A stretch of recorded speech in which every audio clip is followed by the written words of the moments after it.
Hi! Welcome to my vlog.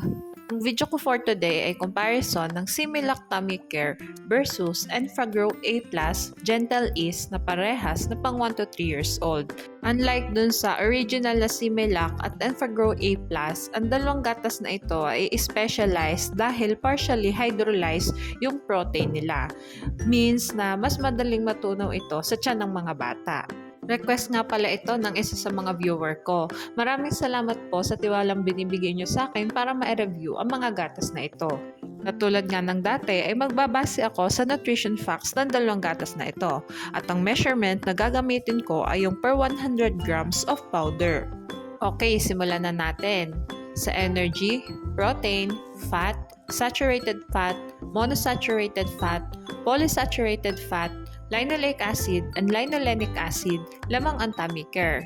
At wala namang naka-indicate sa nutrition facts ng Gentle Ease na saturated fat, monosaturated fat, and polysaturated fat. Sa arachidonic acid, trans fat, cholesterol, total carbohydrate, sugar, and lactose, lamang ang Tummy Care. Guys, dalawa talaga yung naka-indicate sa nutrition facts na carbohydrate ng Tummy Care. Ito yung total carbohydrate and carbohydrate. At magkaiba naman yung amount ng dalawa, kaya kinategorize ko na sila ng magkahiwalay. Samantalang lamang naman ng Gentle Ease sa DHA and carbohydrate. Ngunit walang naka-indicate sa nutrition facts nito na arachidonic acid, trans fat, cholesterol, total carbohydrate, sugar, and lactose. Sa fiber, fructooligosaccharides and 2-fucosylactose lamang ang Tummy Care. Samantalang wala naman ang mga ito ang Gentle Ease. Lamang ang Similac Tummy Care sa first category. Mag-proceed naman tayo sa vitamins. Sa vitamin A, thiamine, niacin, pantothenic acid, vitamin B6, and biotin, lamang ang Tummy Care. Samantalang lamang naman ng Gentle Ease sa riboflavin. Folic acid, vitamin B12, vitamin C, vitamin D, vitamin E, and vitamin K lamang ang Tummy Care. Samantalang lamang naman ang Gentle Ease sa choline. Lamang ang Similac Tummy Care sa vitamins.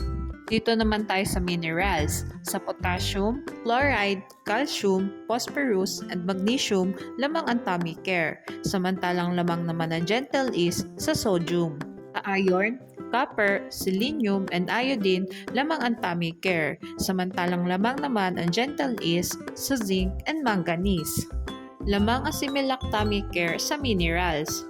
At dito naman tayo sa other nutrients. Ang Tummy Care may nucleotides, taurine, lutein, and beta-carotene na wala ang Gentle Ease. Samantala ang Gentle Ease ay may phospholipids and sphingomyelin na wala naman ng Tummy Care. Lamang ang Similac Tummy Care sa other nutrients. At para naman sa last part ng vlog ko ay i-discuss ko yung presyo ng dalawang gatas na ito. Paalala guys, pwedeng mag-iba ang presyo ng mga gatas na ito depende kung saan store nyo sila titingnan.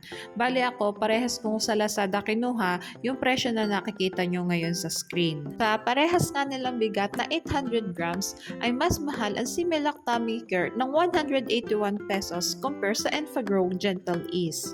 At eto na nga ang summary ng vlog ko today. Sa first category, vitamins, minerals, and other nutrients, lamang ang Similac Tummy Care. Ngunit mas affordable naman ang Enfamil Gentle Ease. Basta lagi nating tatandaan, pumili ng gatas na hiyang sa bata. Mahalagang paalala, breast milk is the best milk for babies. Okay, hanggang dito na lang po ang vlog ko. Sana ay nagustuhan nyo.